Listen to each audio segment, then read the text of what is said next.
Hello friends, মিঠুর পাকশালায় আপনাদের সবাইকে স্বাগত। আজ আমি 1 কাপ ওটস দিয়ে ভীষণই হেলদি ও টেস্টি একটা ব্রেকফাস্ট রেসিপি আপনাদের সাথে শেয়ার করছি। এই জন্য প্রথমে একটা পাত্র নিয়ে নিয়েছিলাম, তাতে 1 কাপ পরিমাণে ওটস নিয়েছিলাম এবং ওই কাপেরই হাফ কাপ পরিমাণে আটা নিয়েছি এবং এখানে স্বাদ মতো লবণ দিয়েছি।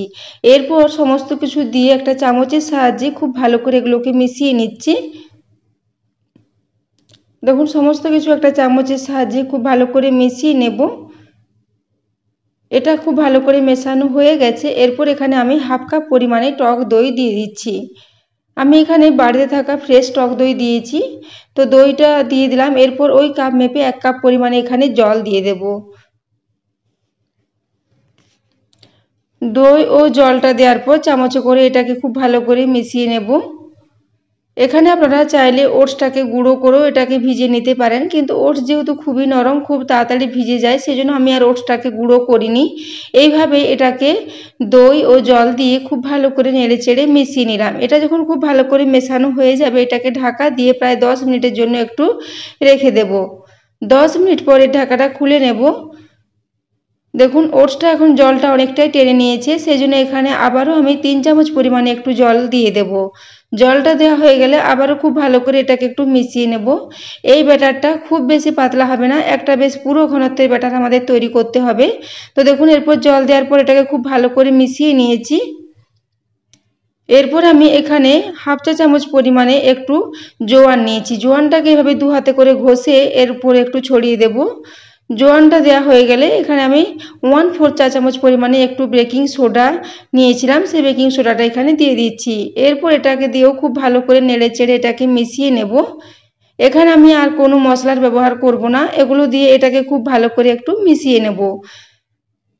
তো দেখুন, এখানে আর জলের ব্যবহার করারও প্রয়োজন নেই। এরকম একটা বেশ পুরো ঘনত্বের ব্যাটার আমাদের তৈরি করতে হবে। ব্যাটারটা এখন একদমই রেডি হয়ে গেছে। এরপর আমি এখানে কিছু সবজি আগে থেকে রেডি করে রেখেছিলাম, যেমন একটা গাজর এখানে ভালো করে গ্রেট করে রেখেছি, একটা বড় সাইজের টমেটোকে কেটে রেখেছি এবং 3টা কাঁচা লঙ্কা নিয়েছিলাম, সেগুলো একটু মিহি করে কুচিয়ে নিয়েছি।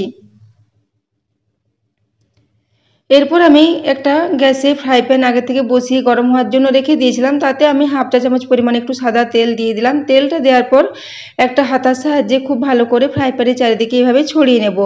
তারপর 1 হাতা করে ব্যাটার এখানে দিয়ে দেব। তো বন্ধুরা, আমার আজকের রেসিপিটা যদি আপনাদের ভালো লেগে থাকে তাহলে চ্যানেলটি অবশ্যই সাবস্ক্রাইব করে আমার পাশে থাকবেন এবং পাশে থাকা বেল আইকনটি অবশ্যই প্রেস করে রাখবেন, তাহলে আমি যে কোনো নোটিফিকেশনে ছাড়ি না কেন তা সবার আগে আপনার কাছে পৌঁছে যাবে। তো দেখুন, এখানে 1 হাতা করে ব্যাটার দিয়ে দিচ্ছি। আমি যে ফ্রাই প্যানটা নিয়েছি এতে আমার 3টা করে চিলা তৈরি করা যাবে।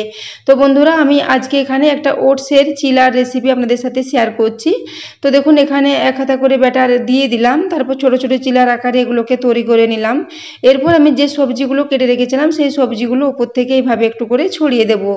একটু বেশি করে দেব, তাহলে এগুলো খেতে বেশ ভালো হবে।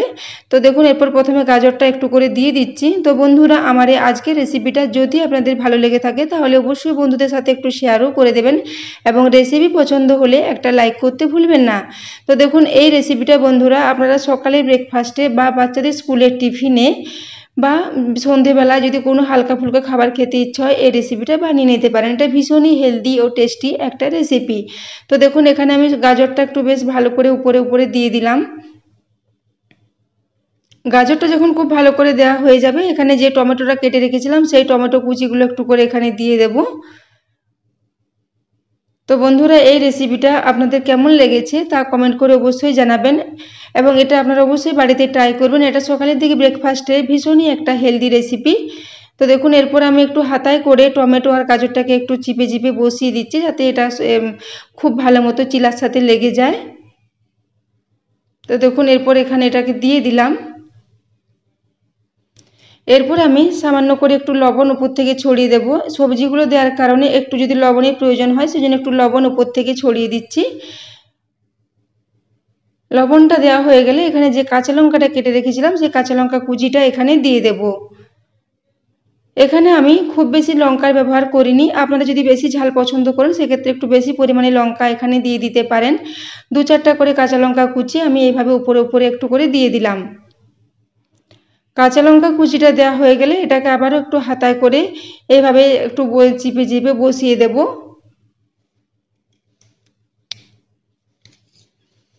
তারপর এটাকে ঢাকা দিয়ে লো ফ্লেমে প্রায় 1.5 মিনিট মতো আমি হতে দেব। 1.5 মিনিট পর আমি এর ঢাকাটা খুলে নেব। তো দেখুন এরপর 1.5 মিনিট পর ঢাকাটা খুলে নিয়েছি। এরপর উপর দিকটা খুব ভালো মতো একটু সেদ্ধ হয়েছে সবজিগুলো, কিন্তু সবজিগুলো যাতে একটু ভাজা ভাজা হয়ে যায় সেই জন্য আবারও এক পিঠ এটাকে উল্টে দিচ্ছি। তারপর নিচের দিকটাও একটু খুব ভালো করে ভাজা ভাজা করে নেব। এই চিলাগুলো যেহেতু একটু মোটা মোটা হয় সেই জন্য একটু ঢাকা দিয়ে রান্না করলে এগুলো ভেতরটা খুব ভালো মতো সেদ্ধ হয়ে যাবে এবং রান্নাটাও খুব ভালো মতো হয়ে যাবে। তো দেখুন এরপর এটাকে উল্টে দিলাম। এইভাবে এগুলোকে একটু উল্টে পাল্টে ভেজে নেব যাতে সবজিগুলো নিচের দিকটা খুব ভালো মতো ভাজা হয়ে যায়। তো দেখুন এরপর আমি আবারও হাফ চা চামচ পরিমাণে তেল একটু সাইডে চারিদিকে দিয়ে দিলাম যাতে সবজিগুলো একটু খুব ভালো মতো ভাজা ভাজা হয়ে যায়। তো এদিকটাও আমি আবারও 1.5 মিনিটের জন্য ঢাকা দিয়ে দিলাম। 1.5 মিনিট পর ঢাকাটা খুলে নিলাম। তারপর এগুলোকে একটু উল্টে নেব। দেখুন নিচের দিকে সবজিগুলো এখন খুব ভালো মতো ভাজা হয়ে গেছে।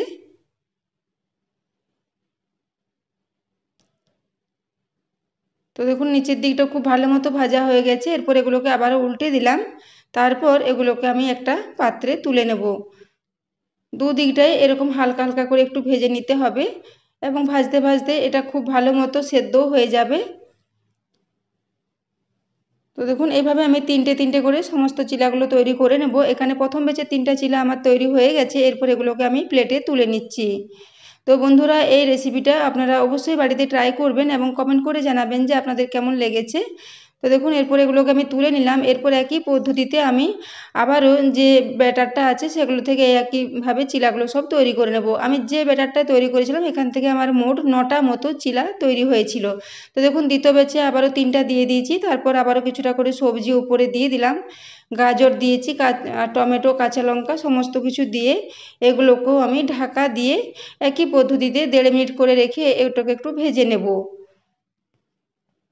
দেখুন 1.5 মিনিট পরে ঢাকাগুলো খুলে দিয়েছি। তারপর আবার ওটাকে উল্টে নিচের দিকটা ওই একই পদ্ধতিতে একটু তেল দিয়ে আবারও ভেজে নেব। তো বন্ধুরা এই রেসিপিটা বানানো খুবই সহজ এবং খুব কম সময়ে তৈরি হয়ে যায় এবং সবজি থাকার জন্য এটা ভীষণই হেলদি একটা খাবার। তো দেখুন এরপর এটাকে এইভাবে উল্টে দিলাম। এরপর আবারও কিছুটা পরিমাণ তেল দিয়ে এটাকে নিচের দিকটা একটু ভালো করে ভেজে নিয়েছিলাম। তারপর দেখুন একটা প্লেটে এগুলোকে আমি সার্ভ করে দিয়েছি। পরে আমি আবারও 3টা চিলা বসিয়ে রেখেছি ভাজার জন্য। এখানে 6টা মতো চিলা আমার তৈরি হয়ে গিয়েছিল, তাই সেগুলো আমি সব সার্ভ করে দিলাম। দেখুন বন্ধুরা এগুলো গাজর আর টমেটো দেওয়ার জন্য দেখতে ভীষণই সুন্দর হয়েছে। তো এরপর আমি একটা আপেল ছিল বাড়িতে, সেই আপেলটা কেটে এর সাথে আমি সার্ভ করে দিলাম। সকালে ব্রেকফাস্টে এরকম যে কোনো খাবারের সাথে যদি একটা ফল খাওয়া হয় সেটা ভীষণই ভালো হয়। তো দেখুন নিচের দিকটা খুব ভালো মতো লাল লাল করে ভাজা হয়ে গেছে। এরপর আমি একটা আপনাদের কেটে দেখিয়ে দিচ্ছি। এটা এখন ভীষণই গরম আছে, হাত দেওয়া যাচ্ছে না। আমি গরম অবস্থাতে এগুলোকে একটু কেটে দেখিয়ে দিলাম। তো দেখুন এগুলো ভীষণই নরম হয় এবং ভীষণই স্পঞ্জি হয় যেহেতু বেকিং সোডা দেওয়া আছে। তো দেখুন বন্ধুরা এগুলো আমি এইভাবে সার্ভ করে দিলাম। তো বন্ধুরা এতক্ষণ পর্যন্ত এই রেসিপিটি দেখার জন্য আপনাদের অশেষ ধন্যবাদ। আবারও চলে আসবো নিত্য নতুন কোনো ভিডিও নিয়ে। ততক্ষণের জন্য সবাই সুস্থ থাকবেন, ভালো থাকবেন।